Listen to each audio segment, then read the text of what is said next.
बरोबर मित्रांनो, माझं नाव ओमकार नाईक. तुम्ही माझं YouTube channel journey with Naik blog. आज आपण आलो आहे रत्नागिरीला.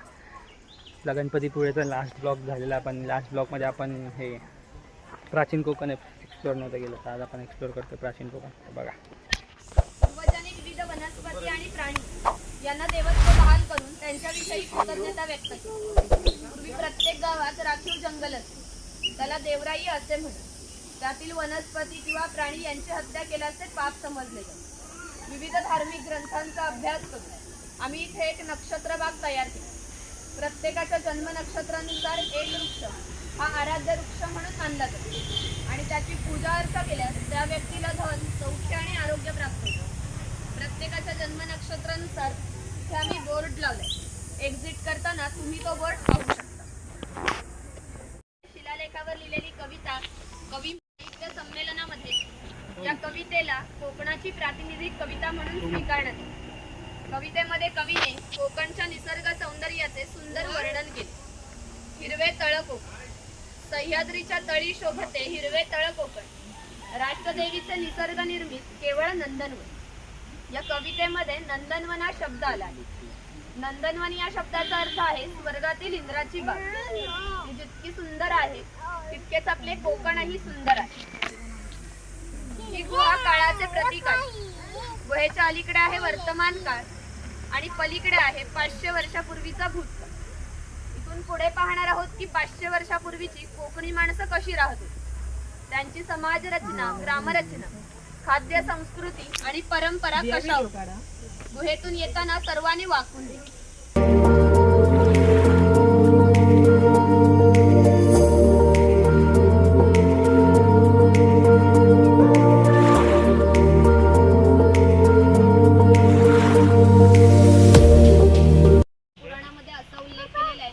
हजारो वर्षापूर्वी भगवान परशुराम होऊन गेले. त्यांनी संपूर्ण पृथ्वी जिंकून घेतली.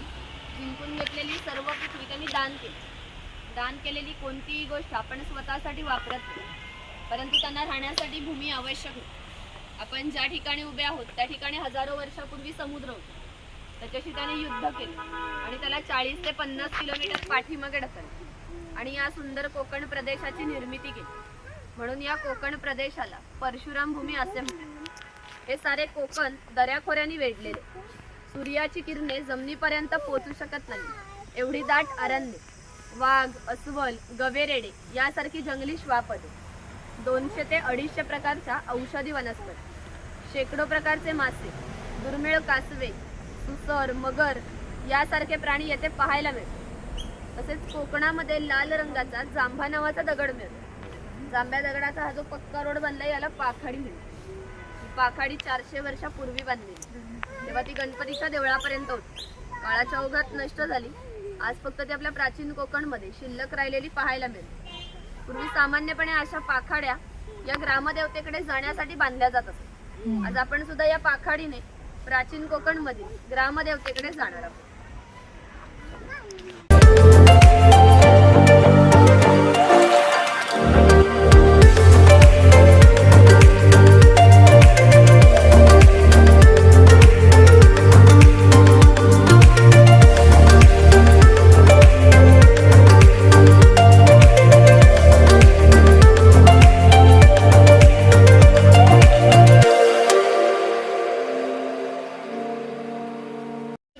फळे ही जंतुनाशक आहे, म्हणून त्यांचा उपयोग शेतकरी धान्य साठवण्यासाठी करतात. तसेच त्याचा उपयोग हा गरम मसाल्यासारख्या पदार्थांमध्ये केला जातो.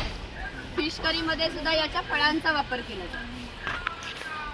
नियंत्रित करीत असतात. गावातील सर्व गावकरी येथे एकत्र येतात.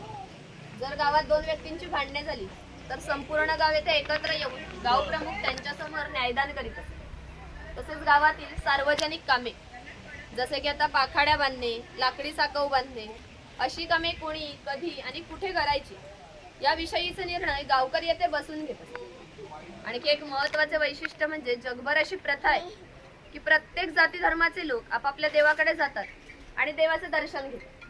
आम्ही कोकणी माणसं सुद्धा वर्षभर देवळात जाऊन देवाचे दर्शन घेतो. पण आमच्याकडे जेव्हा शिमग्याचा सण येतो तेव्हा हा देव या पालखीमध्ये बसवून प्रत्येकाच्या घरोघरी नेला जातो. म्हणजे कोकणी माणूस आणि देव यांचं नातं इतक्या जवळचं आहे की आमचं एकमेकांकडे येणं जाणं असतं. या देवीचं नाव वाघजाई आहे. हे नाव आम्ही जाणीवपूर्वक ठेवतो, कारण असं म्हणतात की ज्या निसर्गामध्ये वाघ आहे तो निसर्ग समृद्ध असतो. 500 वर्षापूर्वीचा निसर्ग सुद्धा असाच समृद्ध होता. त्याला आमच्या भावविश्वामध्ये दैवत्वाचं स्थान. आम्ही कोकणी माणसं वड, पिंपळ, नाग, साप यांची पूजा करतो, म्हणजे आम्ही निसर्गपूजक माणसं. म्हणून आमच्या देवीचं नाव सुद्धा प्रत्यक्ष निसर्गाशी संबंधित असंच ठेवलंय वाघजाई. आम्ही जेव्हा देवळामध्ये जातो तेव्हा देवळातील गुरव लोक आमच्यासाठी प्रार्थना करतात, त्याला आम्ही गाराणं असं म्हणतो. तुमच्यासाठी सुद्धा तसं ते गाराणं घालूया, हात जोडून उभे राहा आणि त्यांच्या मागून होय देवा महाराजा असं म्हणायचं. Play by USB Drive.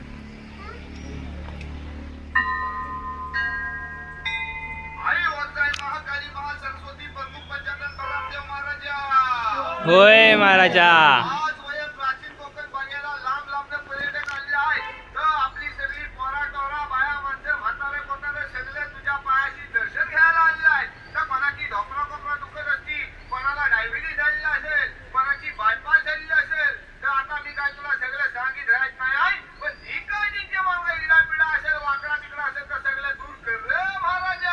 होय महाराजा.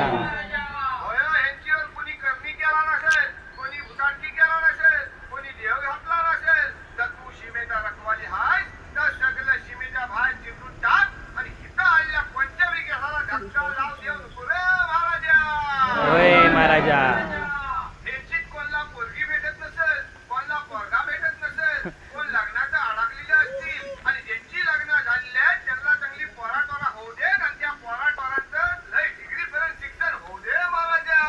होय महाराजा. शिक्षण झालेल्या पोरांना मनासारखी नोकरी भेटू दे, आणि जर काय साहेबांकडून गणपती आणि राजा द्यावा नाही तर त्या साहेबाचं काय करायचं तर तुला ठाव आहे रे महाराजा. देवा महाराजा ह लोक इथं जुनं कोकण बघे आलेलं आहे. कसं प्रत्येकाचं आपापलं गाव असेल, गावात घरदार असेल, जमीन जुमला झाडामाडा असतील, गावाकडे म्हातारी पतारी माणसं असतील, ती सगळी ह्यांचीकडे वाटेला डोलं लांब असलेली असतील. या सगळ्यांना भेटायला जायची यांना बुद्धी दे रे महाराजा. या सगळ्यांच्या वती नारळ देऊन तुला गावाला घालतावाय. का नारळ नव्हे तर सोन्याचा गोला मानून ही जी काय माणसं स्वतःच्या गाडीने आलेली असतील, कोण रेल्वेने आलेला असेल, कोण एसटीने आलेला असेल, त्या सगळ्यांना आपापल्या घरात सुखरूप पोचव रे महाराजा. होय महाराजा. सगळ्यांच्या कामाधंद्यात पुरा डोरात बरकत दे, आणि पुढच्या वर्षी पण होईपर्यंत तुझ्या चरणी येतील तशी त्यांच्या पायात ताकद दे, बुद्धी दे, आणि त्यांची रखवाली कर रे महाराजा. होय महाराजा. अरे हुरा रे हुरा, आणि आमच्या वाघजाई मातेचा सोन्याचा तुरा रे. होय.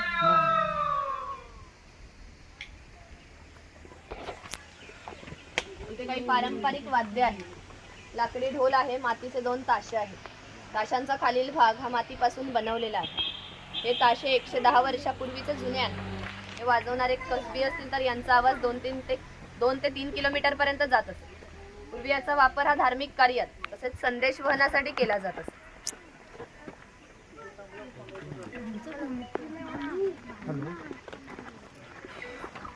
हा चव्हाटा देव आहे. असं म्हणतात की कोकणात भरपूर भूत असतात, तर कोकणवासियांची अशी श्रद्धा आहे की हा देव त्यांच्यावरती नियंत्रण ठेवतो.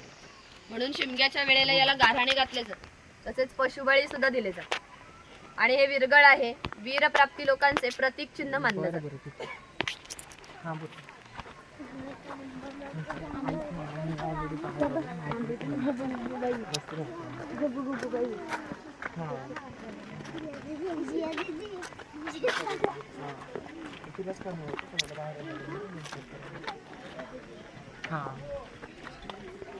तिथे कडक लक्ष्मी दाखवली आहे.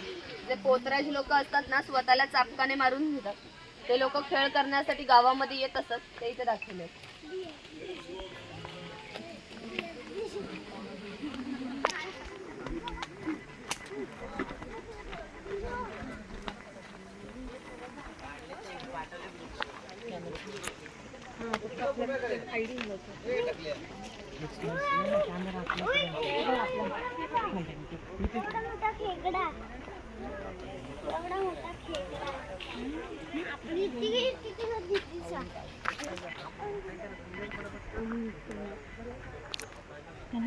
हा कोळी समाज आहे. कोळी समाजाचे लोक समुद्राच्या इतके जवळ राहतात की समुद्राच्या भरतीचे पाणी यांच्या घराला लागून जातं. एवढी छोटी होडी घेऊन हे लोक 8 ते 10 तास खोलवर समुद्रामध्ये मासेमारी करतात. कधी कधी समुद्राच्या उसळणाऱ्या लाटा या त्यांच्या होडीपेक्षाही मोठ्या असतात. तरीही हे लोक कुशलतेने होडी वल्हवतात आणि पहाटेच्या वेळी घरी परत येतात.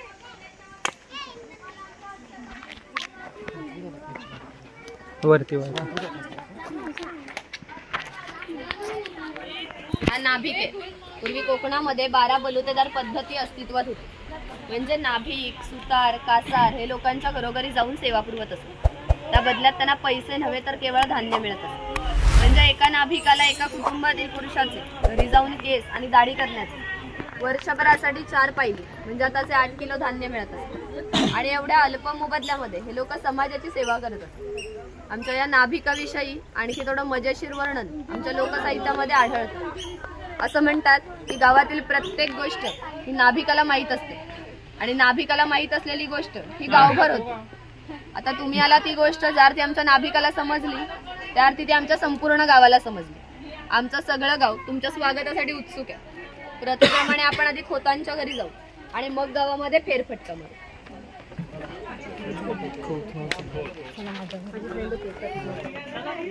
हे खोत आहेत राजाच्या गावातील थेट प्रतिनिधी म्हणजे खोत. धार्मिक आणि राजकीय बाबतीत पहिला मान खोतांचाच. खोत हे गावचे प्रमुख असतात. गावात न्यायदान करणे, महसूल गोळा करणे, कायदा आणि सुव्यवस्था सांभाळणे ही कामे खोतांची असतात. खोत लोक हे जमीनदार असतात. सर्वसामान्यपणे सुखवस्तू असतात. त्यांच्या बसण्याच्या लगबीवरूनच ते किती ऐशोआरामी जीवन जगायचे याची तुम्हाला कल्पना येईल. ती खोतांची बायको आहे. कोकणी स्त्रिया सुंदरही होत्या आणि शूरही होत्या, परंतु त्यांना स्वातंत्र्य नव्हते. माझघराचा उंबरठा ही त्यांच्यासाठी मर्यादा होती. इथे खोतांची 2 मुले आहेत. ती आपला परंपरागत खेळ सोंगट्या खेळत आहेत. हा खेळ महाभारतामध्ये धर्मराज आणि दुर्योधन यांच्यामध्ये द्यूत नावाने खेळला जातो. हस्तिदंती फासे असतात किंवा शंखांच्या कवड्या असतात. त्या टाकून विशिष्ट प्रकारचे दान मागितले जाते आणि त्यानुसार त्या सोंगट्या पुढे मागे सरकवून हा खेळ खेळला जातो. जर खेळणारे कसबी असतील तर हा खेळ 1 ते 2 रात्री सहज रंगत असतो. इतका हा मजेशीर खेळ. घराची रचना पहा. खोत ज्या उंचवट्यावरती बसलेत त्याला ओटी असे म्हणतात. गावातील मान्यवर लोक ओटीवरती बसत. ही समोर आहे ती पडवी. सर्वसामान्यांनी पडवीला बसायचे. खोतांच्या उजव्या बाजूला असायचे देवघर, डाव्या बाजूला स्वयंपाकघर. खोतांच्या मागच्या बाजूला माझघर म्हणजे पूर्वीची बेडरूम. घराचे छप्पर पहा. वरती छोटे छप्पर आहे, मध्ये गॅप आहे, त्याखाली मोठे छप्पर आहे. कोकणामध्ये उष्णता फार असते, त्यामुळे घरातील उष्ण हवा गॅपमधून बाहेर जाते. बाहेरील थंड हवा तिची जागा घेते, त्यामुळे घरातील वातावरण थंड राहते. घरासमोर अंगण आहे. अंगणामध्ये तुळस आहे. अंगण हे कोकणी घराचं वैशिष्ट्य. तुम्हाला एकही कोकणी घर असं दिसणार नाही त्या घरापुढे अंगण नाही किंवा तुळस नाही. इथे जुने अडकित्ते दाखवले, वेगवेगळ्या डिझाईन्स आहेत, बघू शकता. गवताचं घर आणि याच्या अपुऱ्या कपड्यावर जाऊ नका. हा आमच्या गावातील एक महत्त्वाचा उत्पादक घटक होता. तो एकमेव धान्याचं उत्पादन करीत असे आणि गावातील 12 बलुतेदार, राजा, खोत यांना धान्य पुरवण्याचे महत्त्वाचे कामं करीत असे. म्हणजे ग्रामीण अर्थव्यवस्थेचा पायाभूत घटक हा आमचा शेतकरी होता. पूर्वी त्याचं घर जसं असायचं अगदी तसं घर आम्ही ते उभारलं. ही समोर जी चूल दिसते हिला पिरसा म्हणतात. ही सतत पेट्टी ठेवली जायची, कारण पूर्वी लायटर किंवा माचीस नव्हती. जेव्हा शेतकऱ्याच्या बायकोला स्वयंपाक करायचा असेल तेव्हा तिथले 2-3 निखारे घेऊन स्वयंपाक घरातील चूल पेटवीत असे. हा विस्तव जर विझला तर घरात 2 गारगोट्या ठेवलेल्या असे, तर एकमेकावरती घासून विस्तव करावा लागत असे. ही खोयनी आहे, हिचा वापर मासे पकडण्यासाठी केला जात असे. हिला वरती वेलीने बांधून पाण्यात ठेवली जाते. हिची अंतर्गत रचना अशी आहे की एकदा आत गेलेला मासा पुन्हा बाहेर पडू शकत नाही. तिथे शेणाने सरवलेली टोपली आहे, तिला कोकणी भाषेत कणगी म्हणतात. तिचा वापर धान्य साठवण्यासाठी केला जातो. कोकणातील शेतकरी भात, नाचणी, हरीक, वरी यासारखी धान्य पिकवित असतात. ती कणगीमध्ये ठेवून वरती चिरफळाची फळे पसरवून झाकण ठेवून बाहेरून शेणामातीने लिंपून घेतले जात असे. त्यामुळे आतील धान्य 3 ते 4 वर्ष सहज टिकत असे. अजूनही ठाणे जिल्ह्यातील वनवासी लोक याच पद्धतीने धान्य साठवतात। ही शेतकऱ्याची बायको आहे, ती शेतकऱ्याची मुलगी आहे। इथे पाळणा आहे, तो पाळणा शेतकऱ्याच्या घरात कायमस्वरूपी टांगून ठेवतो, कारण आमच्या शेतकऱ्याच्या घरी दरवर्षी पाळणा हलत असे। प्रत्येक शेतकऱ्याला 8 ते 10 मुले असत। थोडक्यातच पूर्वीच्या काळी एकत्र कुटुंब पद्धती अस्तित्वात होती। हे उचल आहे, याचा वापर कपडे सुकत घालण्यासाठी केला जात असे आणि इथे कोकणातील गौरी गणपतीचा सण दाखवला।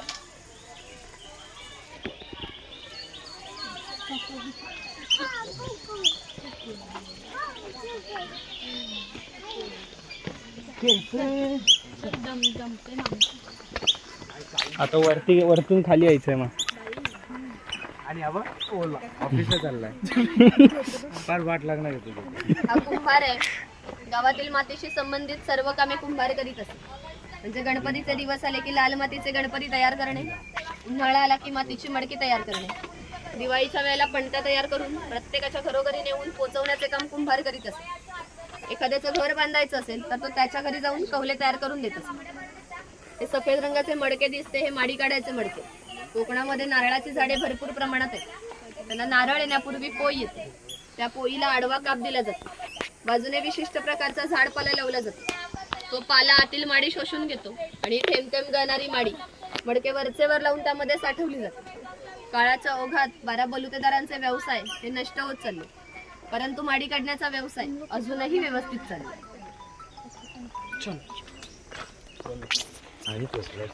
महत्वाचा घटक होता। गावातील महिलांना तसेच विविध देवतांना लागणारे दागिने बनवून देण्याचे काम सोनार करीत असत। याच्या अप्रतिम कलाकुसरीमुळे याच्या दागिन्यांना जगभर मागणी होती।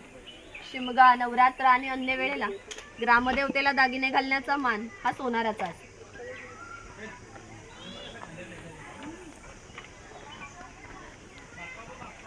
हा वाणी चौल, राजापूर, दाभोळ या कोकणातील बंदरांना 5000 वर्षापूर्वीचा इतिहास आहे। या बंदरांमधूनच भारतीय व्यापाऱ्यांनी पूर्ण जगाशी व्यापार केला। इथून निर्यात होणाऱ्या वस्तूंमध्ये हस्तकौशल्याच्या वस्तू, कलम, कापड, हस्तिदंती वस्तू, शंखशिंपी इत्यादी वस्तूंची निर्यात वाणी करत असतो। त्या बदल्यात संपूर्ण जगभरातून भारतामध्ये सोने येत असते। म्हणजे भारताने जे सुवर्ण युग अनुभवले त्याची प्रवेशद्वारे ही कोकणची बंदरे होती। कासारे जसे सांगितल्याप्रमाणे 12 बलुतेदार लोकांच्या घरोघरी जाऊन सेवा पुरवत असतात। त्याप्रमाणे कासार मुलीच्या घरी आले। पूर्वी कोकणातील मुलींची लग्न वयाच्या 8व्या ते 10व्या वर्षी होते। तोपर्यंत कासार मुलीला बांगड्या भरण्याचा कोणताही मोबदला घेत नसत। ज्यावेळी मुलीचं लग्न होईल त्यावेळी मुलीचे वडील कासाराला एक छोटासा सोन्याचा दागिना देतात। या व्यतिरिक्त कोणताही मोबदला कासाराला मिळत नाही। म्हणजेच हा कासार 8 ते 10 वर्ष मुलीला क्रेडिट देतात। म्हणजे पूर्वीची समाज रचना एकमेकांच्या विश्वासावरती आधारलेली होती। थोडक्यातच 12 बलुतेदार आपले काम कोणत्याही नफा तोट्याचा विचार न हा सुतार आहे। सुताराचे खरे काम आहे शेतकऱ्याला लागणारी लाकडी अवजारे बनवून देणे। हा सावंतवाडीचा सुतार आहे। सावंतवाडीतील लोकांचे लाकडावरील कोरीव काम हे जगप्रसिद्ध आहे। त्यांच्या काही हस्तकौशल्याच्या वस्तू तुम्हाला आमच्या हस्तकला विक्री केंद्रामध्ये पाहायला मिळतील। इथे दरवेशी दाखवल्या अस्वलाचा खेळ करणारा आणि कारुडी दाखवलाय सापाचा खेळ करणारा।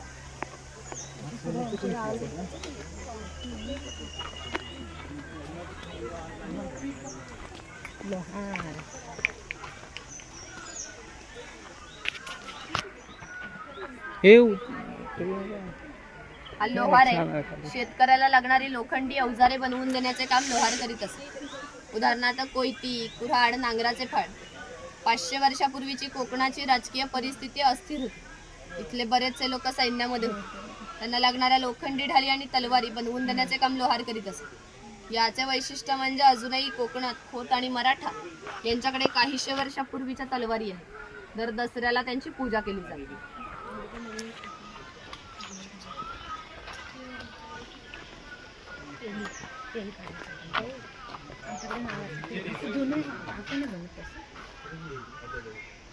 हा तेली आहे। पूर्वी कोकणी माणसं आपल्या जेवणामध्ये खोबरेल तेलाचा वापर जास्त प्रमाणात करीत असत। शेतकरी आपल्या बागेतील खोबरे स्वतः तेलाकडे घेऊन जात असत आणि तेली त्याच्या देखत त्याला तेल पाडून देत असत। हा तेलाचा घाणा आहे, याला खुंट म्हणतात। याच्यामध्ये सुके खोबरे घातले जाते। उभे लाकूड दिसते याला लाट म्हणतात। लाटेला आडवे लाकूड अशा तऱ्हेने बांधले जाते जेणेकरून लाट उभी राहते। इथे जोखडाला बैल बांधला जातो आणि आडव्या लाकडावर दगड ठेवून तेली स्वतः यावर बसतो आणि हे सर्व वजन घेऊन बैल गोल फिरवला जातो. त्यामुळे आतील खोबरे रगडून त्याचं तेल निघतं. ते तेल भरून काढायचे असेल तर हे सर्व बाजूला करून आतील तेल हाताने भरून काढले जाते. पुन्हा नवीन तेल पाडायचे असेल तर सर्व क्रमवार जोडून नवीन तेल पाडले जाते. म्हणजे पूर्वी तेलाला पसा ते 1.5 पसा तेल काढण्यासाठी 1 ते 1.5 तास मेहनत घ्यावी लागत असे.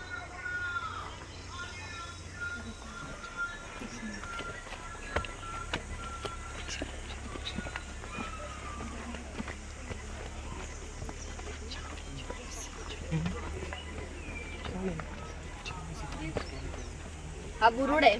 पूर्वी प्रत्येक व्यवसाय हा जातीनिहाय होता. व्यवसाय निवडीचं स्वातंत्र्य नव्हते. म्हणजे प्रत्येकाला आपापल्या जातीचा व्यवसाय करावा लागत असतो. बांबूच्या वस्तू बनवून देण्याचे काम बुरुड करीत असते. हे सूप आहे, ही फुलांची परडी आहे, ही रोवळी आहे. रोवळीचा वापर हा धान्य धुण्यासाठी तसेच आजही धार्मिक कार्यात केला जातो. आमच्याकडे जेव्हा शुभकार्य असते तेव्हा घरातील कुमारिका किंवा सौभाग्यवती स्त्रिया रोवळीमध्ये दिवा ठेवून हातात घेऊन उभ्या असतात. शुभकार्य पार पडण्यापूर्वी तो दिवा जर विझला तर ते कार्य अशुभ मानले जाते. अजूनही आमच्या चाकरमान्यांचे मुंबईला लग्न असेल तरी रोवळी गावावरून मुंबईला पाठवली जाते. कारण मुंबईमध्ये सर्व वस्तू मिळतात पण रोवळी मिळत नाही.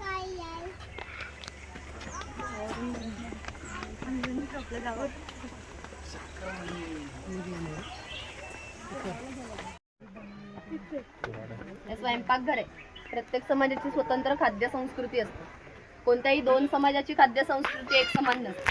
म्हणजे आमच्या कोकणी माणसांची चविष्ट खाद्य संस्कृती. आम्ही कोकणी माणसं आपल्या जेवणात भात आणि मासे मोठ्या प्रमाणात खातो. कोकणात येऊन माशाची आमटी, उकडीचे मोदक, भाजणीचे वडे हे न खाणे म्हणजे कोकण न अनुभवल्यासारखे. पूर्वी घरामध्ये दगड मातीच्या वस्तू असतात. इथे हे जे जातनीसारखे दिसते याला घिरट म्हणतात. जातनीमध्ये धान्य दळून निघते तर घिरटामध्ये भात घातले जाते. तेव्हा अख्खा तांदूळ बाहेर निघतो आणि कोंडा वाजून होतो.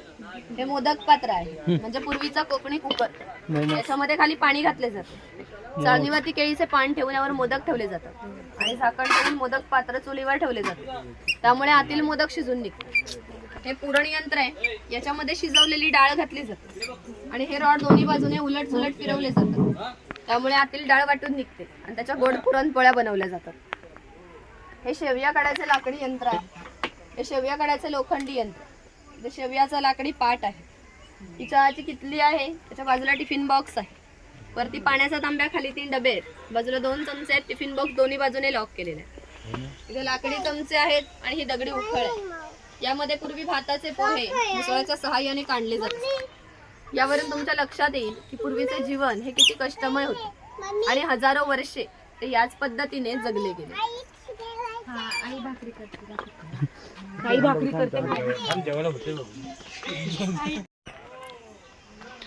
फिशवाली बघ.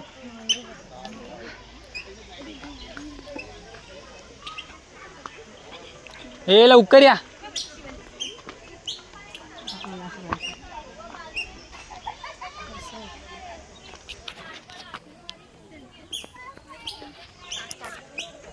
त्याप्रमाणे 12 बलुतेदार लोकांच्या घरोघरी जाऊन सेवा पुरवत असत. त्याप्रमाणे कासार मुलीच्या घरी आला. पूर्वी कोकणातील मुलींची लग्ने वयाच्या 8व्या ते 10व्या वर्षी होत असत. तोपर्यंत कासार मुलीला बांगड्या भरण्याचा कोणताही मोबदला घेत नसे. ज्यावेळी मुलीचं लग्न होई त्यावेळी मुलीचे वडील कासाराला एक छोटासा सोन्याचा दागिना देत असत. या व्यतिरिक्त कोणताही मोबदला कासाराला मिळत नसतो. म्हणजे हा कासार 8 ते 10 वर्ष मुलीला क्रेडिट देत असत. म्हणजे पूर्वीची समाज रचना एकमेकांच्या विश्वासावरती आधारलेली. थोडक्यातच 12 बलुतेदार आपले काम कोणत्याही नफ्या तोट्याचा विचार न करता केवळ कर्तव्य म्हणून करत असत. प्राचीन कोकण हा पाणवठा आहे. पूर्वी प्रत्येक गावात भरपूर मोठे जंगल होते. त्यामुळे गावात पाणी मोठ्या प्रमाणात उपलब्ध असे. ज्या ठिकाणी गावात उंचावर 12माही पाणी वाहत असे ते धरण बांधून प्रत्येकाच्या घरोघरी पाणी पाटाने नेले जात असे. या पाण्यावर आमच्या नारळी पोपळीच्या बागाने उन्हाळी भातशेती होत असे. उन्हाळी भातशेतीला पाणी भरपूर लागते तेवढे पाणी प्रत्येक गावात उपलब्ध असते. ग्रामदेवतेनंतर पाणवठा हे एकमेव ठिकाण असे ज्या ठिकाणी संपूर्ण गाव एकत्र येत असे. लहान मुले मासेमारी आणि अंघोळीसाठी येत. स्त्रिया पाणी भरण्यासाठी किंवा कपडे धुण्यासाठी येत. तसेच गुराख्यांसारखे व्यावसायिक गुरांना पाणी पाजण्यासाठी या ठिकाणी येत. म्हणजे ग्रामीण जीवनाचा मध्यवर्ती केंद्र हा आमचा पाणवठा होता. बाबू चल. अरे चप्पल ना चेंज केली असती. हा चर्मकार आहे. चामड्याच्या वस्तू बनवून देण्याचे काम चर्मकार करीत असे. त्याच्या जोडीला मी आणखी एक प्रसंग सांगते जो 500 वर्षापूर्वी घडला. इथून 80 किलोमीटर अंतरावर मार्लेश्वर नावाचे देवस्थान आहे. एका पर्वतामध्ये एक गुहा आहे. गुहेमध्ये शंकराची पिंडी आहे. आणखी एक वैशिष्ट्य म्हणजे गुहेमध्ये अजूनही जिवंत साप आहे. पूर्वी मार्लेश्वर देव एका गावामध्ये राहत होते. तेथील लोक वाईट मार्गाने वागू लागले.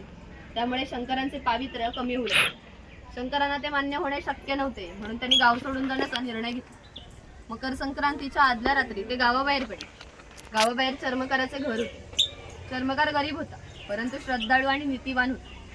शंकरांनी कोणत्याही जातीपातीचा विचार न करता चर्मकाराला मशाल दाखवण्यासाठी विनंती केली. चर्मकाराने सुद्धा अतिथी देवोभव समजून मशाल दाखवण्यास सुरुवात केली. आज ज्या ठिकाणी मार्लेश्वर आहे त्या ठिकाणी जाऊन शंकरांनी आपले खरे रूप प्रगट केले आणि चर्मकाराला दर्शन दिले आणि त्याला सांगितले की यापुढे मी याच ठिकाणी राहणार. या गोष्टीला जवळजवळ 500 वर्ष होऊन गेली. परंतु दरवर्षी मकर संक्रांतीच्या आदल्या रात्री शंकरांची त्यांच्या मूळ गावातून पालखी निघते आणि तिला मशाल दाखवण्याचे काम चर्मकाराचा आजचा वंशज करतो. म्हणजे मार्लेश्वराचे देवस्थान तिथे कोणत्याही प्रकारचा जातीभेद मानला जात नाही.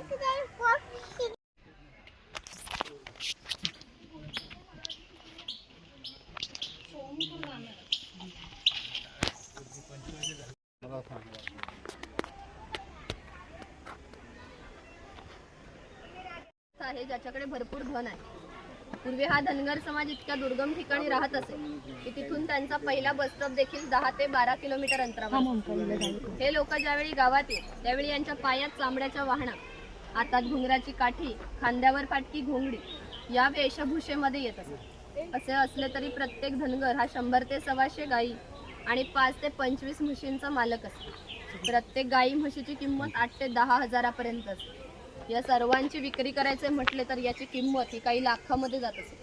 एवढ्या धनसंपत्तीचा मालक हा धनगर होता. परंतु कोकणी लोकांची राहणीमान साधी असल्याने यांची राहणी सुद्धा साधी होती. इथे बकरीची गोठी आहे. नमस्कार मित्रांनो, आज आपण आता आलो आहे ब्लॉग एंड करायला. तर बेसिकली खूप चांगला रत्नागिरी टूर खूप चांगली झाली. गणपतीपुळे म्हणजे बापाचे दर्शन पण खूप चांगलं झालं. पण मी ब्लॉग बनवला नाही बिकॉज आपण नवीन काहीतरी एक्सप्लोअर करायला गेलो. तर आपण प्राचीन कोकण एक्सप्लोअर केलेलं आहे. बघा व्हिडिओ आवडला असेल तर लाईक, कमेंट, शेअर आणि सबस्क्राईब करायला विसरू नका. तोपर्यंत स्टे ट्यून. भेटू तुम्हाला नेक्स्ट व्हिडिओमध्ये. बाय.